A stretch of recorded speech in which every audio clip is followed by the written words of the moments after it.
Graças a Deus, a graça e a paz para você e toda a sua família.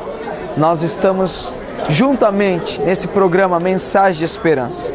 Você vai estar agora ouvindo e assistindo uma canção do Coral Resgate e logo depois uma mensagem poderosa da Palavra de Deus.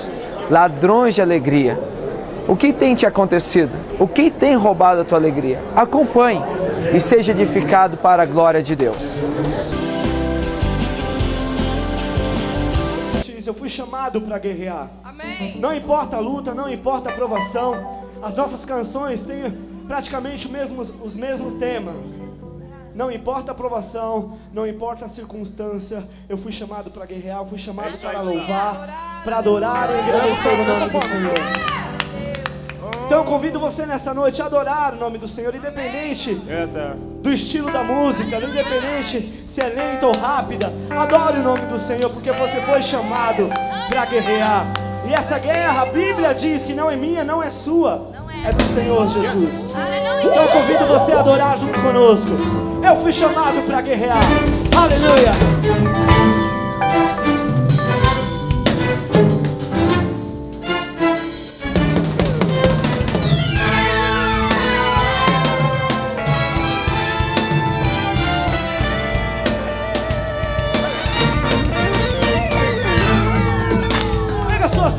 E adore.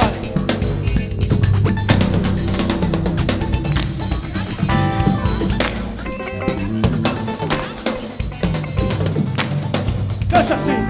Eu fui chamado pra guerrear, fui escolhido para lutar por meu Deus. Vou lutar por meu Deus.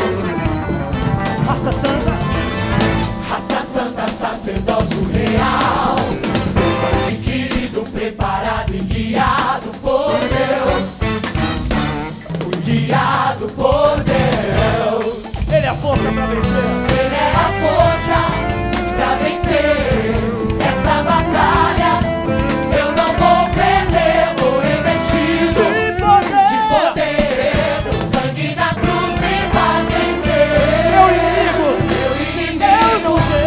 eu não temo não. Sou protegido pela sua mão.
aqui amam ao Senhor?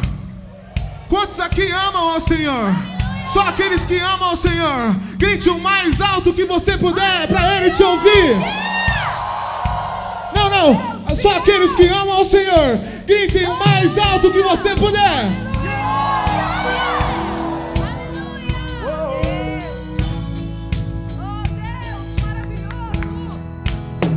Cante assim. I love you forever. I love you forever. I love you forever, Lord. You say I love you forever. I love you forever. I love you forever, Lord. Mais uma vez, cante. I love you forever. I love you forever. I love you forever, Lord. Pega essa voz, cante isso. I love you forever.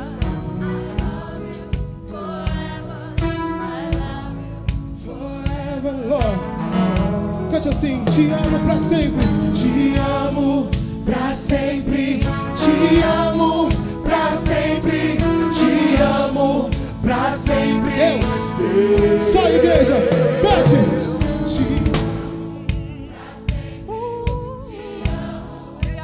Declare seu amor pelo Senhor. Declare seu amor pelo Senhor.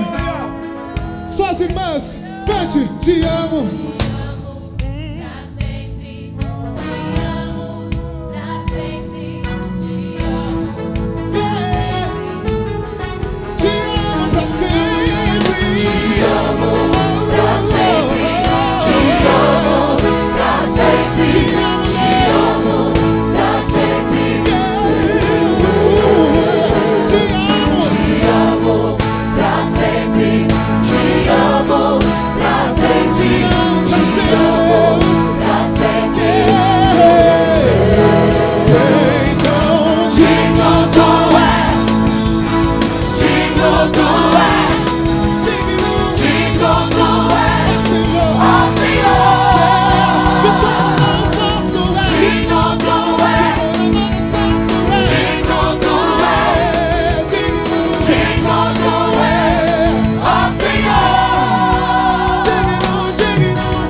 As duas mãos para os céus.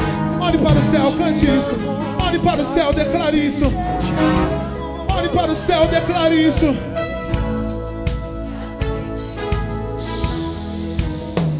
Te amo. Isso. Se desligue da terra por alguns minutos. Concentre seu pensamento no teu louvor nessa noite. Declare isso. Te amo, Deus. Oh, oh, oh, oh, yeah.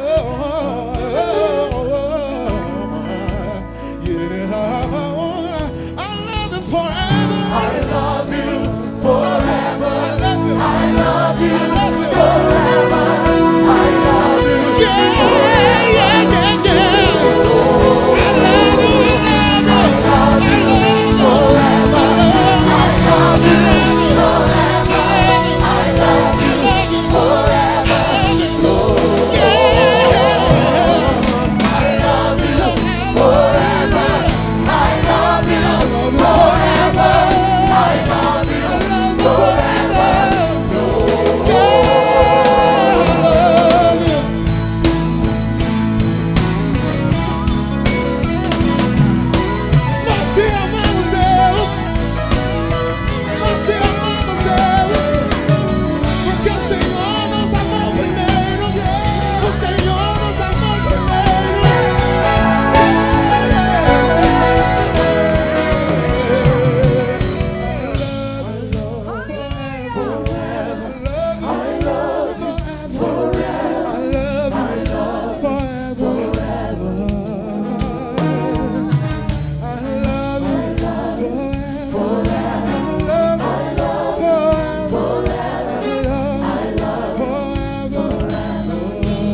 desse lado aqui. Pega suas mãos, declara isso. Tu. Diga aleluia, aleluia.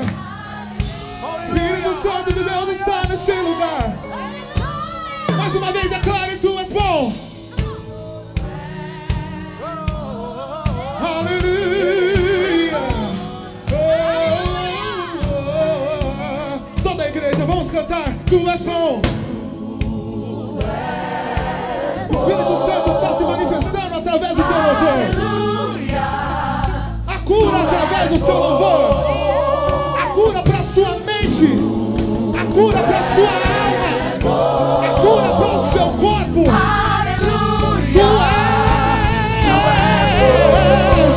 Tu és.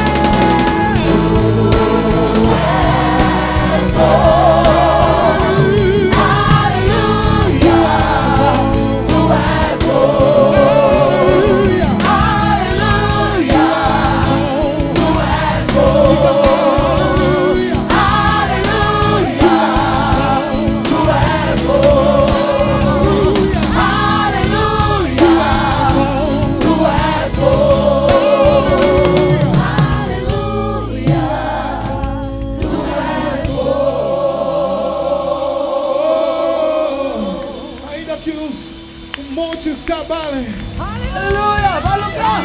Ainda que esteja tudo revirado, mesmo que a tempestade esteja muito forte, você não consiga enxergar o mestre andando sobre as águas. Ele continua sendo bom.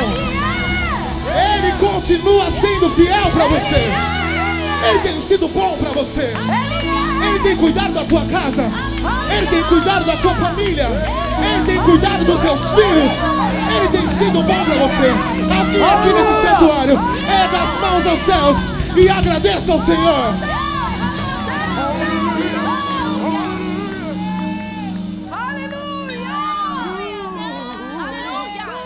Aleluia! Digno! Vocês não sabem o que eu tenho pra vocês. O quê? Eu tenho um presente pra cada uma de vocês. Presente! Esse aqui é pra Que você ótimo. e esse aqui é pra você. Obrigada, mas por que, Senhor? Presente? Porque eu sou Jesus e eu quero abençoar vocês. Abre, Laura, abre!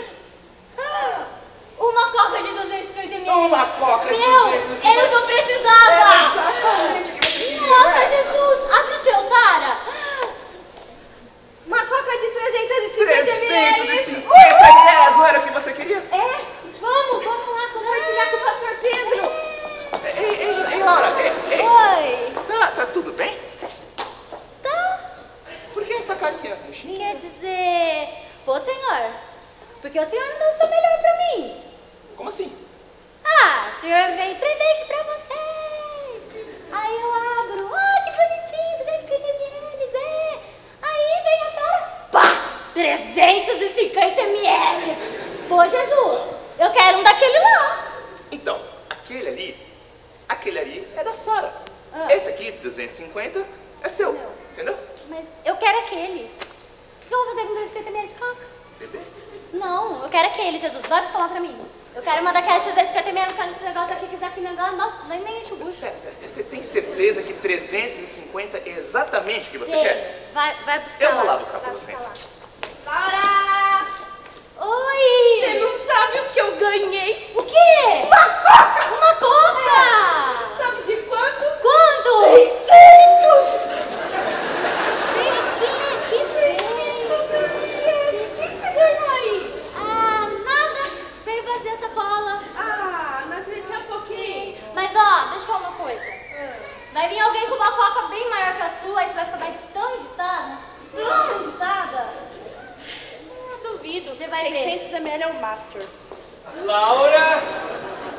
Oi! Beleza, amiga? Como é que você tá? Tudo bem?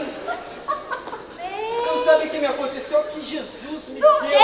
Jesus te deu! Uma de Não, 2 litros! 2 litros! Olha que maravilha, vai pro espaço, velho! Ali, ó!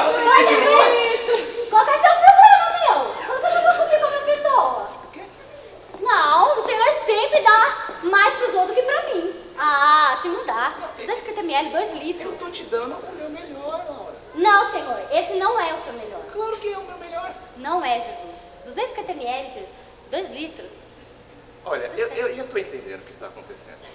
Você está deixando o presente dos outros tirar a sua alegria pelos 250 ml que eu tirei. Não, Senhor, o Senhor está tirando a minha alegria. Porque o Senhor sempre dá mais para os outros. Sempre. Vem lá, 250 ml, 600, 2 litros. Eu fico com 250 ml. Olha, eu vou explicar para você.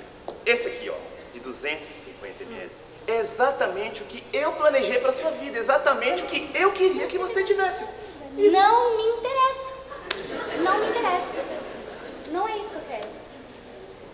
Enquanto vocês não aprenderem a celebrar, a se alegrar com o meu melhor, tudo que eu der, todo o meu presente, nunca será o suficiente.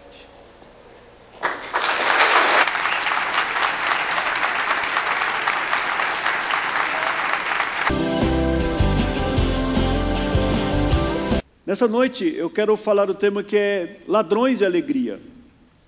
Embora nós tenhamos muitos motivos para celebrar a Deus, muitos motivos para nos alegrar a Deus, existem questões que vêm na nossa vida, existem acontecimentos da nossa vida que tendem a roubar esta alegria, a tirar esse prazer e a tirar de nós a disposição para celebrar ao Senhor. Para isso nós vamos ler um versículo bíblico que está na carta de Paulo aos Filipenses, no capítulo 4 e o versículo 4. Vamos ler juntos? Vamos lá? 1, 2, 3. Alegrem-se sempre no Senhor, novamente direi, alegrem-se. O tema que vamos falar hoje aqui sobre esse primeiro ladrão de alegria, que são as circunstâncias. O segundo são as pessoas. Terceiro, as coisas materiais. Quarto, a ansiedade. Pode ser que existam outros, mas nessa carta, Paulo trata, direto ou indiretamente, de 4 ladrões de alegria, de 4 questões que podem roubar a nossa alegria: as circunstâncias, as pessoas, as coisas materiais e a ansiedade. Hoje nós falaremos sobre as circunstâncias, por ser um tema muito abrangente. Nós falaremos especificamente sobre as circunstâncias. Isso está no capítulo 1 dessa carta que nós lemos. No capítulo 1, Paulo vai falar exatamente sobre isso. E ele começa no versículo 3 dizendo assim: agradeço ao meu Deus toda vez que me lembro de vocês, em todas as minhas orações em favor de vocês, sempre oro com alegria, por causa da cooperação que vocês têm dado ao Evangelho, desde o primeiro dia até agora. Estou convencido de que aquele que começou a boa obra em vocês, vai completá-la até o dia de Cristo Jesus. É justo que eu assim me sinta a respeito de todos vocês, uma vez que os tenho no meu coração, pois quer nas correntes que me prendem, quer defendendo e confirmando o Evangelho, todos vocês participam comigo da graça de Deus. Deus é minha testemunha de como tenho saudade de todos vocês, com a profunda afeição de Cristo Jesus. Esta é minha oração, que o amor de vocês aumente cada vez mais em conhecimento, em toda percepção, para discernirem o que é melhor, e a fim de serem puros e irrepreensíveis até o dia de Cristo, cheio de fruto de justiça, fruto que vem por meio de Jesus Cristo para a glória de Deus. Quero que saibam, irmãos, que aquilo que me aconteceu tem, ao contrário, servido para o progresso do Evangelho. E aqui eu paro então para falar sobre essa circunstância, quando ele diz, aquilo que me aconteceu. Embora ele cita isso somente numa frase, aquilo que me aconteceu, mas os irmãos ali sabiam o que foi que aconteceu a este homem. E para falar sobre as circunstâncias, o aquilo que me aconteceu, que Paulo relata aqui, nós podemos iniciar pensando também coisas, ou situações, ou circunstâncias que tiram a nossa alegria, ou aquilo que me aconteceu. Talvez você, quando se sente triste, talvez quando você considera que não tem motivo para celebrar, você diz, foi por causa daquilo que me aconteceu.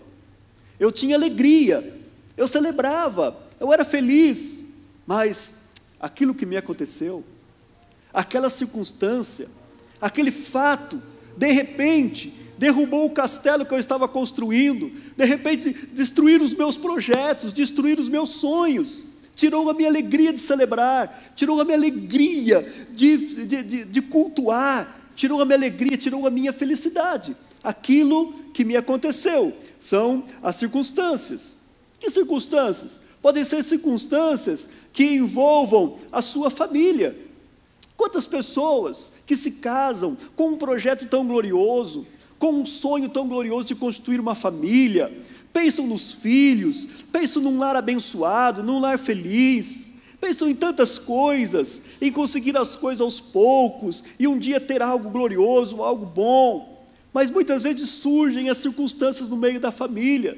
Quantas situações que trazem tristeza, que trazem abatimento. Muitas vezes há uma traição no casamento, há uma infidelidade, muitas vezes algo começa a afligir, a comunicação começa a ser rompida, ao invés das pontes de diálogo e de amizade, começa a se construir paredes de separação, já não existe mais diálogo no casamento, já não existe mais harmonia, já não existe mais aquela conversa agradável e gostosa, ao contrário disso, são brigas, xingamentos, já não há mais afeição, aquele ninho de amor transforma-se num ringue de lutas e de pelejas e de ofensas e tristezas. São circunstâncias que vêm e minam a alegria, tiram toda a alegria do coração das pessoas. São as circunstâncias. E muitas vezes essas situações vão terminar num divórcio, num rompimento, numa separação, em frustrações, de sonhos desfeitos, de tantas coisas alegres que se pensava e que se planejava. Ou às vezes este casal tem um filho e pensa no futuro desse filho ou dessa filha e planejam tanto e criam esse filho com tanto carinho, eles gastam o que tem e não tem na educação desse filho, desta criança, procuram dar o melhor, procuram educá-lo da melhor forma, fazem todo o esforço para que aquela criança, para aquele menino ou aquela menina seja uma pessoa de bem, uma pessoa bem relacionada, para que aquela criança, para aquele seu filho tenha um futuro feliz.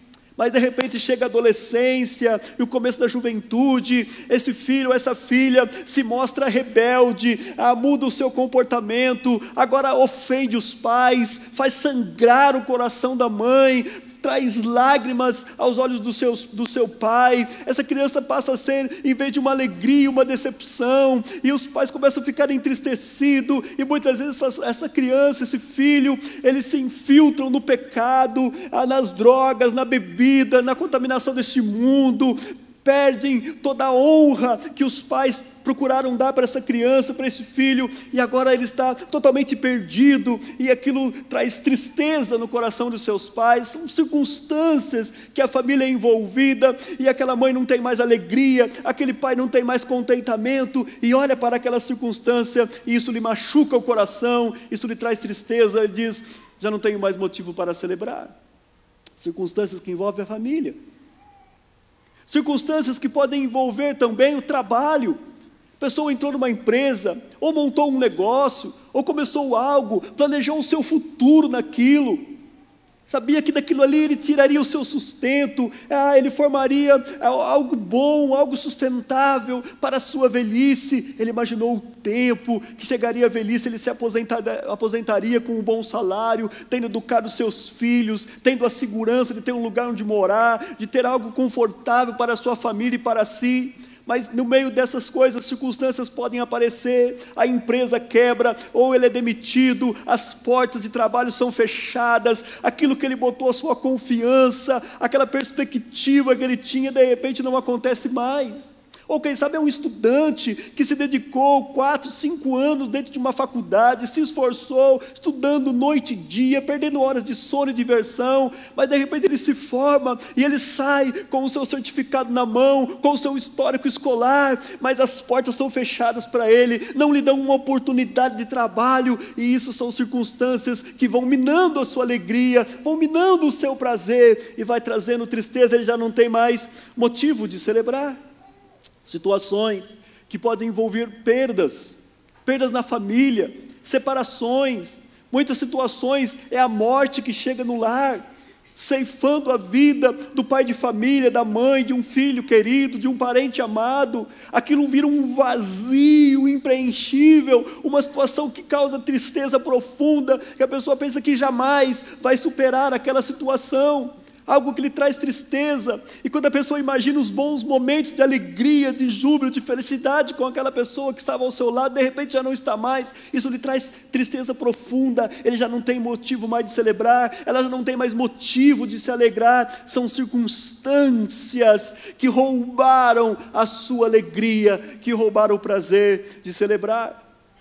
Circunstâncias que envolvem frustração de um sonho, de um projeto, de uma conquista, de algo que você projetou para a sua vida, algo que você sempre quis ter, ou um lugar que você sempre quis ir, e você se planejou, um dia eu vou lá, ou um dia eu vou ter isso, mas você viu que o tempo passou, e parece que aquela porta nunca mais vai se abrir, e que aquilo nunca mais vai acontecer com você, aquele sonho se frustrou, algo veio e impediu, e tirou a alegria. E deixa-me dizer, existem circunstâncias que envolvem até mesmo o ministério cristão. Alguém que se dedica a Jesus, e ele tem um desejo de trabalhar na obra de Deus, e ele se envolve num projeto que ele entende ser uma bênção, e ele se dedica àquilo, e parece que aquilo é o seu futuro, e ele entende que Deus vai o abençoá-lo, e que ele vai ter um crescimento nos degraus ministeriais, e que ele vai ser útil na obra de Deus, e que ele vai ser uma bênção. Mas muitas vezes nesta caminhada vem a frustração, alguém o decepciona, uma circunstância adversa o afasta, algo não planejado, uma pessoa, uma circunstância dentro da igreja, do ministério, o seu sonho ministerial vai por terra, e ele entende que ele jamais poderá ser usado por Deus, que os projetos de Deus para a sua vida cessou. Ele abandona o ministério, abandona a igreja, muitas vezes abandona até mesmo Jesus, muitas vezes ele perde totalmente a esperança de novamente pregar o evangelho, servir a Deus, cantar, adorar, tocar, seja o que for o seu ministério. A pessoa perde totalmente a esperança, a alegria, e agora ele tem uma tristeza, e já não tem mais motivo de celebrar. Aquilo que me aconteceu. E Paulo está escrevendo para essa igreja: queridos, quero que saiba que aquilo que me aconteceu. E a pergunta do Espírito de Deus para você nessa noite é: o que te aconteceu? O que foi aquilo que te aconteceu nessa noite? A pergunta do Senhor para hoje, para você pensar um pouquinho, enquanto nós desenvolvemos aqui essa palavra, é: o que te aconteceu? O que você tem dito que te aconteceu, que tirou a sua alegria, que minou o seu prazer, que tirou a sua esperança, que você não festeja mais, que você não celebra mais? O que é aquilo que te aconteceu? Será que hoje você fosse escrever uma carta, não a Filipos, mas se você fosse escrever uma carta talvez para Jesus, ou escrever uma carta para um amigo, e você dissesse: quero que você saiba que aquilo que me aconteceu tirou minha alegria, tirou meu prazer, tirou minha força para lutar, tirou a minha esperança. Mas deixa eu te dizer para você o que foi que aconteceu a Paulo. Eu sei que com isso o Espírito de Deus vai cuidar de você, vai falar ao seu coração, vai confortar você nesta noite, para a honra e glória do nome do Senhor, nosso Deus. Paulo, ele foi, na sua vida passada, um perseguidor do Evangelho, perseguia a igreja, e um dia ele estava indo para uma cidade chamada Damasco, com um grupo de soldados, tinha intenção de prender alguns cristãos que existiam naquela cidade, levá-los para a prisão, ou até matá-los. Mas nesse caminho ele tem um encontro. Jesus aparece para ele, uma luz ao meio-dia, resplandece, ele cai por terra, fica cego. Ele é levado pelos seus amigos até a cidade, e ali Deus envia um homem que ora por ele, a sua visão é restaurada, o seu coração é mudado, aquele coração cruel, sanguinário, aquele homem cheio de ira, de raiva, de mágoas, ele agora é transformado num homem cheio de amor, cheio de alegria. E ele imediatamente começa ali em Damasco falar sobre a transformação que houve na sua vida. Ele começa a falar sobre o encontro que ele teve com Jesus.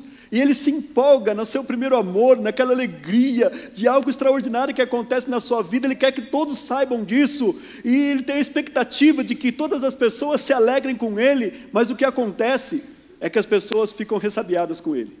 As pessoas ficam com medo dele.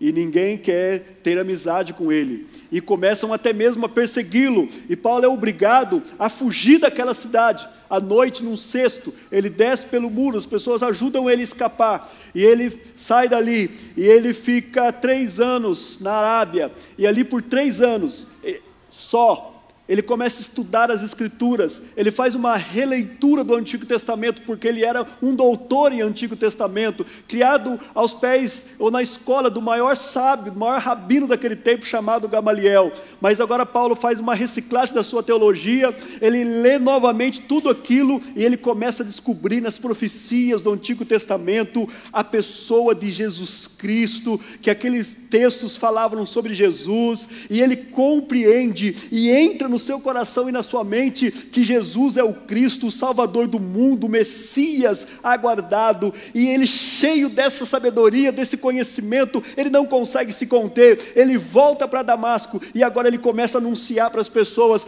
convencer as pessoas. Ele tem um poder de argumentação muito poderoso, que ele convence as pessoas, e com essa capacidade, ele espera que tudo vai dar certo, que ele vai convencer todo mundo. Mas isso não acontece. A igreja não o aceita, as pessoas não o aceitam. Paulo então toma uma iniciativa, ele diz: eu vou para Jerusalém. Lá sim estão as pessoas que valem a pena, lá estão os apóstolos. Jerusalém é a igreja mãe, Jerusalém é a igreja onde estão as pessoas que têm mais conhecimento, e eu sei que lá, com essa capacidade que eu tenho de argumentação, eu vou ser muito bem recebido, meu ministério vai deslanchar. E ele vai com esse sonho para Jerusalém, e quando ele chega lá, mais uma decepção. Na verdade, novamente os irmãos estão com medo dele. Ninguém sabe direito se ele converteu mesmo, porque ele era terrível, ele era um inimigo, ele era um perseguidor, e agora eles não acreditam muito que ele foi convertido, que ele está mudado, e ele não é recebido, ele não é aceito na igreja, ele é colocado em isolamento, ninguém o abraça, ninguém o recebe, ele não consegue se entrosar na igreja, ele fica afastado, ninguém conversa com ele, a não ser o Barnabé. O Barnabé percebe Paulo, e o abraça, e o aceita, e o valoriza, e faz a integração. O negócio de integração não é de hoje, tá? Já existia naquele tempo, e o Barnabé fez a integração de Paulo, e agora fica tudo bem. Queridos, não é fácil quando você é rejeitado, não é fácil quando você não é aceito, não é fácil quando aquilo que você entende, que é bom, que vai fazer bem para as pessoas, não é recebido com carinho. Não é fácil quando você tem uma ideia brilhante, quando você tem um argumento poderoso, e você quer que as pessoas entendam isso, mas as pessoas, ao invés de entender, te repelem, ao invés de te abraçar, te rejeitam. Rejeição. Nós não fomos criados para ser rejeitados, queridos, por isso que a rejeição dói demais. Deus nos fez para sermos seres sociais, socializados. Deus nos fez para estarmos em grupo. Deus não nos fez uma ilha, mas Deus nos fez o oceano, que abrace todas as pessoas, que estejamos junto com pessoas. Por isso que a rejeição dói, por isso que a rejeição traz amargura, por isso que a rejeição traz tristeza. E esse homem que está falando aqui, as coisas que me aconteceram, ele está citando isso. A igreja não o abraçou, os apóstolos não o abraçaram, não o receberam. Barnabé então faz todo esse trabalho com Paulo, e agora fica tudo bem lá na igreja, e Paulo então tem um sonho. Ele quer desenvolver o ministério dele em Jerusalém, e o projeto dele é ganhar a cidade para Jesus. E ele começa a trabalhar com os judeus, provando para eles na escritura que Jesus é o Cristo. E ele começa a se empolgar, e ele fala assim: a coisa aqui vai ser grande, eu estou imaginando uma grande igreja, eu estou imaginando um grande projeto, Deus me usando aqui nessa cidade. Mas um dia, não é uma outra pessoa, Deus, em sonho, fala com Paulo. Paulo arruma suas malas e vai embora dessa cidade. Deus só deve estar brincando. Quando você lê o texto de Gálatas, ele está falando esse testemunho, ele fala sobre isso, que ele argumentou com Deus, dizendo: Deus, como assim? Como as pessoas não vão me receber? Olha a minha capacidade de argumentação, eu estou convencendo todo mundo aqui, Deus. O negócio está bom demais, bombando, Senhor. Eu sou o cara aqui nessa igreja, eu sou o cara aqui nessa cidade. Como o Senhor quer me tirar agora daqui? E Deus está dizendo para ele: vai embora, arruma a sua mala, porque eles não vão mais receber o teu testemunho. Paulo tenta brigar com Deus, mas brigar com Deus é besteira. E ele tenta argumentar, mas não tem jeito. E ele vai embora de lá, e ele volta para Tarso, a sua cidade, e ali ele fica 10 anos no isolamento, no anonimato. Ninguém ouve falar de Paulo. Como assim? Como pode alguém destruir o sonho de alguém, mas não é alguém, é o próprio Deus? Como que Deus parece que está lutando contra si mesmo? Mas não era, querido.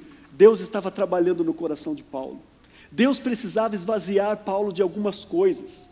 Deus precisava tirar algumas coisas do coração daquele homem, para que ele fosse inteiramente dele, para que ele fosse realmente usado nas mãos dele. Deixa eu dizer uma coisa para você, que talvez veio para Jesus há pouco tempo, ou mesmo você que tem uma caminhada com Jesus, e você pensou que quando você viesse para a igreja, as coisas iam ser mil maravilhas. Talvez alguém te enganou, dizendo que a salvação é entrar num spa, é entrar num lugar confortável, é estar numa colônia de férias. Não é isso, querido. Nós estamos em campo de batalha, nós estamos em combate. Nós estamos em guerra. E aí as circunstâncias são essas.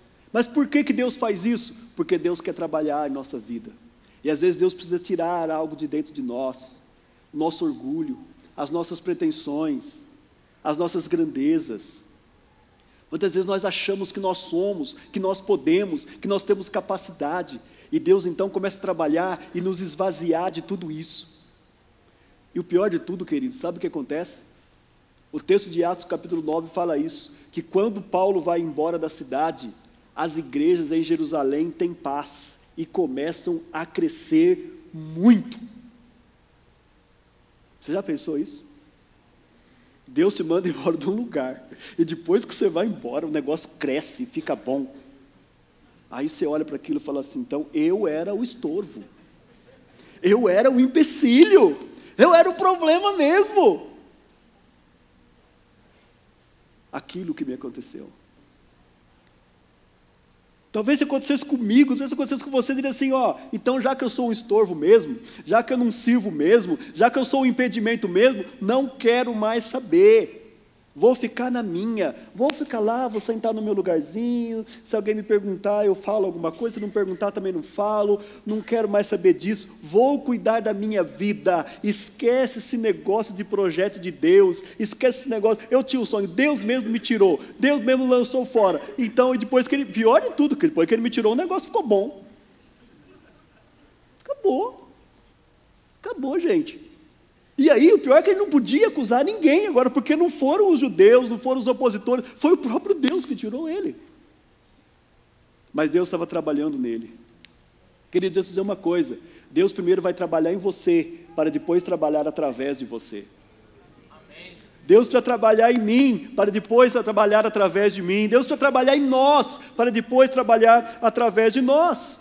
Deus precisa eliminar da minha vida, das nossas vidas, tudo aquilo que não pode, tudo aquilo que seja um impedimento para a sua obra. Deus precisa muitas vezes nos purificar. Paulo não se abateu, ele ficou nessa cidade de Tarso 10 anos sendo tratado, no anonimato.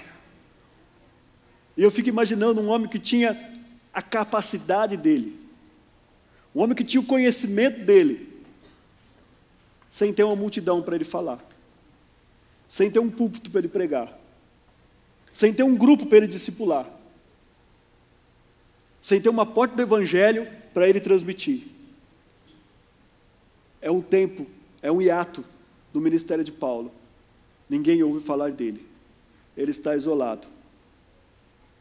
Deus esvazia ele de todas as suas pretensões. Deus mostra que quem dirige é ele e não os homens. Deus mostra que nós precisamos esvaziar de nós mesmos para depois sermos cheios de Deus. Muitas vezes Deus trabalha assim com a gente. Como? Com as coisas que nos acontecem. nós precisamos primeiro fazer com que os nossos sonhos pereçam, para que os sonhos de Deus sejam a realidade na nossa vida. Às vezes os seus sonhos, que você disse que desmoronou, eram os seus sonhos. Mas Deus tinha outro sonho, o sonho dele. A Bíblia fala a história de um homem, de um tal de José, que ele tinha alguns sonhos. Mas Deus esvaziou ele de todos os seus sonhos, para que o sonho dele, de Deus, acontecesse na vida dele. E para isso Deus precisa tirar muitas vezes nós de nós.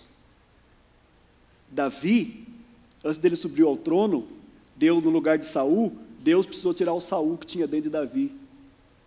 E ele fica 17 anos num deserto, já ungido rei, com óleo na cabeça, com tudo direitinho, cheio do Espírito Santo, 17 anos, morando no deserto, com um bando de arruaceiros, de gente endividada, problemática, fugitivo da lei.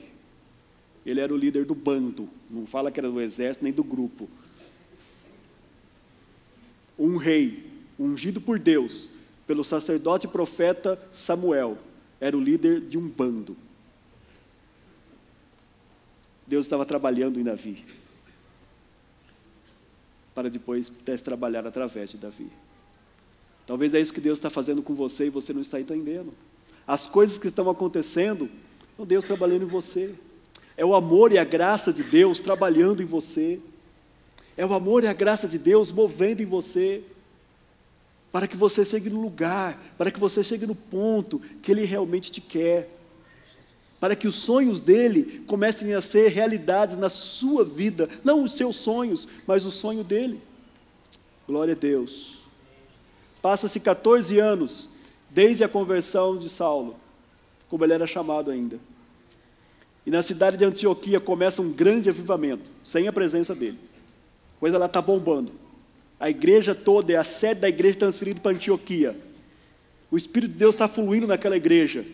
E novamente o Barnabé lembra de Paulo. E ele lembra, e ele vai buscar Saulo e traz ele para Antioquia. E durante um ano, ele fica trabalhando de professor naquela igreja, dando aula na escola dominical, dando aula no seminário, dando aula para os grupos de integração, trabalhando com grupos pequenos na igreja, ele e outras pessoas. E o texto bíblico de Atos capítulo 13 fala assim, na igreja que estava em Antioquia tinha alguns pastores e doutores, os quais eram, aí cita alguns e Paulo, só cita o nome dele lá, no meio de turma. Ele é mais um, ele é um cara do time. Mas um dia, no meio desse avivamento glorioso, uma profecia surge, o Espírito Santo diz, ei, agora vocês aí, separem a Barnabé e a Saulo para a obra que eu tenho determinado. Eu tenho um projeto missionário para o mundo, para a Europa e a Ásia, e eu preciso que vocês separem Barnabé e Saulo. Ó, e veja que não foi Saulo e Barnabé. Foi Barnabé e Saulo. Ele está em segundo. Ele não é o primeiro ainda aí. Você também já ficou na reserva? Você também já foi o último time a ser escolhido? Quando você brincava de bola, lembra aquela história assim? Vamos escolher os times. Esse. E o tempo vai passando e você vai ficando. Já aconteceu isso comigo. Aliás, todas as vezes acontecia isso. Aí eles falavam, sobrou o Marco. Não, pode pegar, pode ir para o seu time. Não. Imagina, estou com você. Não, mas a gente está com um a mais. Não, vai, assim mesmo. Mas Deus me honrava, eu ia lá e fazia um gol. Contra, mas fazia.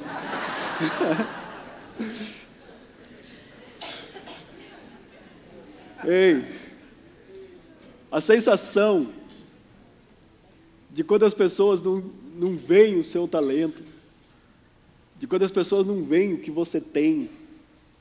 Talvez você vá, pastor, isso... Não, queridos, não é fácil, não.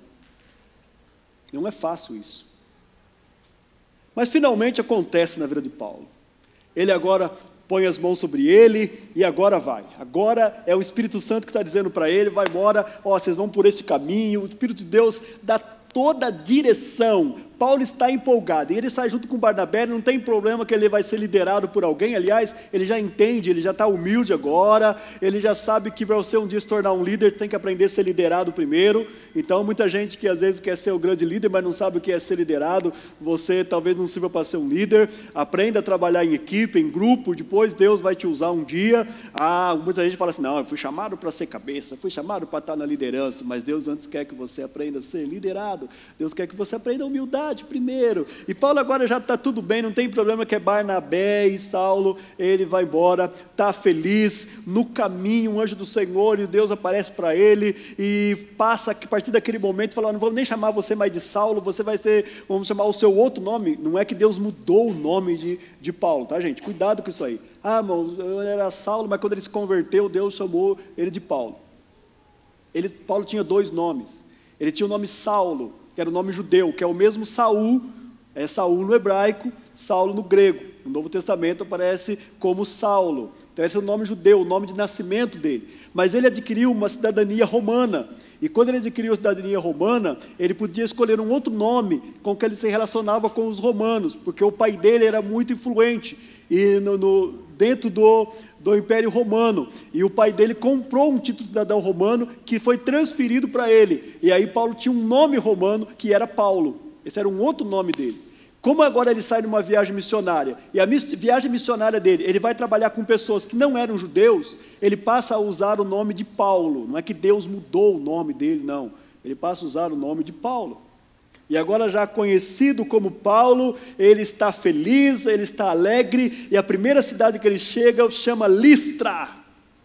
E ele começa a pregar naquela cidade, e sabe o que acontece? A grande bênção ali, Paulo é perseguido, é apedrejado, eles o arrastam para fora da cidade, considerando que ele estava morto.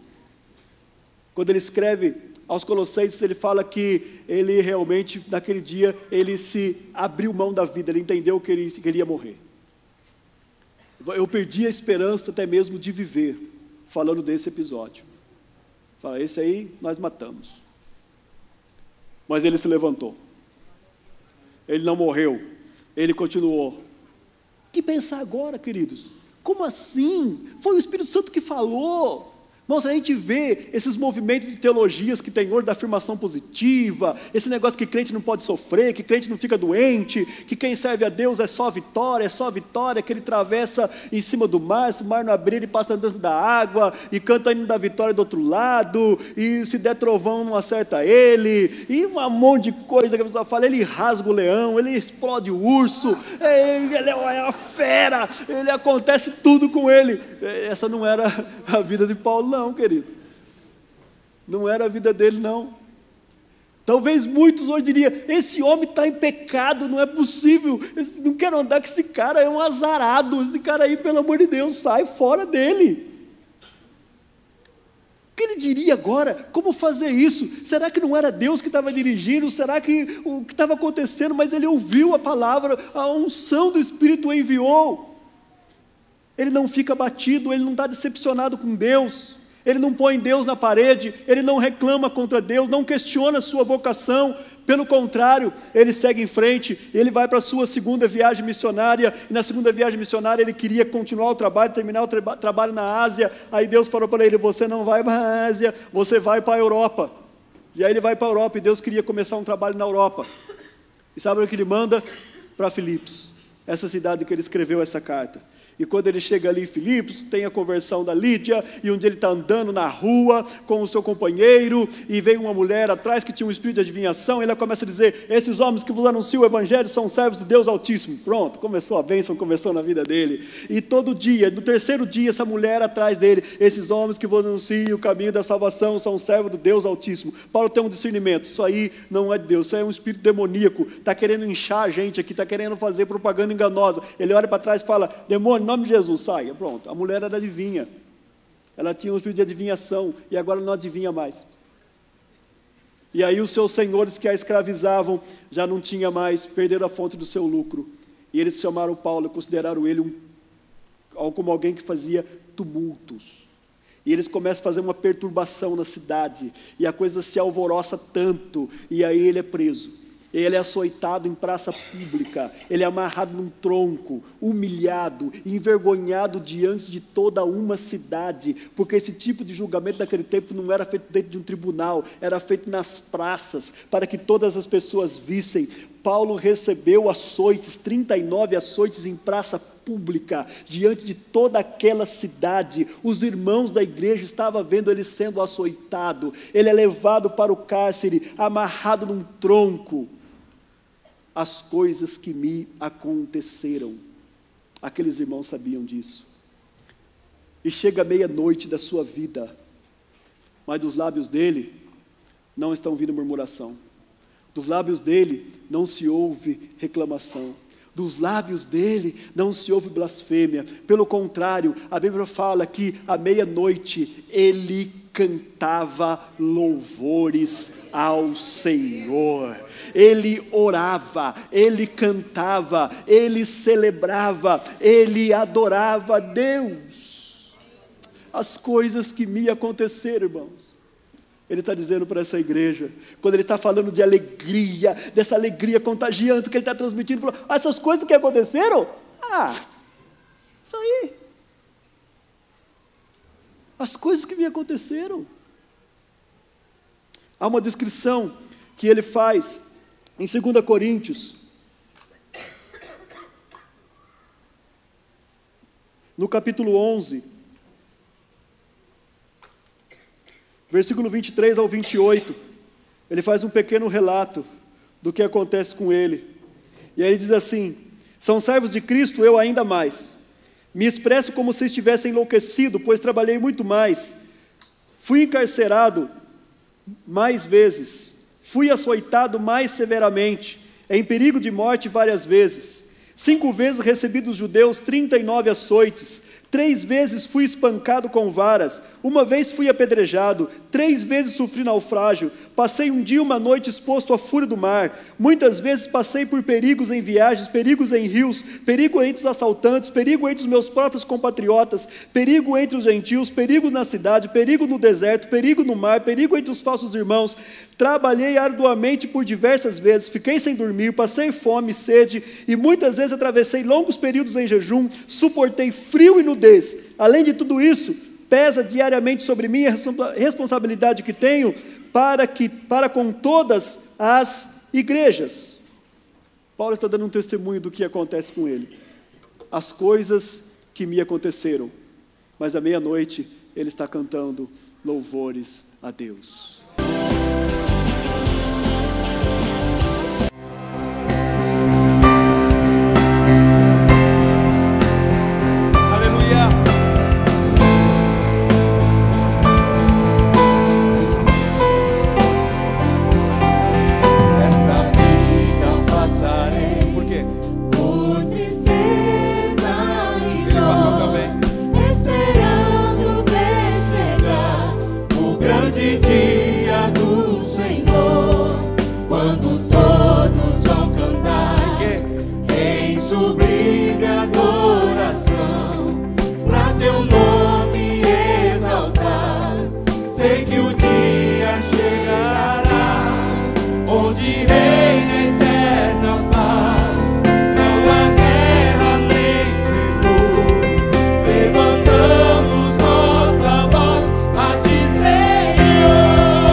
Glória a Deus. Temos certeza que Deus falou com você. As circunstâncias, quem sabe, têm roubado a tua alegria, mas confie que o Senhor restaura a tua alegria, restaura a tua vitória e te dá grande bênção nesta noite, neste dia, para a glória do teu santo nome. Eu quero orar por você, abençoar a tua vida no nome de Jesus. Pai querido, nós te louvamos pelas essas vidas que assistiram a programação. Pedimos agora, meu Deus, que pelo poder do Teu Espírito, através da Tua palavra ministrada, vidas sejam restauradas, sejam curadas, sejam salvas, e o Teu nome venha a ser glorificado. Que o Teu Espírito de paz renove agora a alegria no coração do Teu filho, da Tua filha, que anda angustiado, atribulado, aflito, e em tudo, Senhor, o Senhor venha, meu Deus, da grande vitória, alegria, cura as feridas nesta hora, e deita a Tua paz para a glória do Teu santo nome. É o que nós oramos, Senhor, no nome de Jesus, para Teu louvor e glória. Amém. Deus te abençoe. Até o nosso próximo programa, Mensagem de Esperança. Fique com Deus.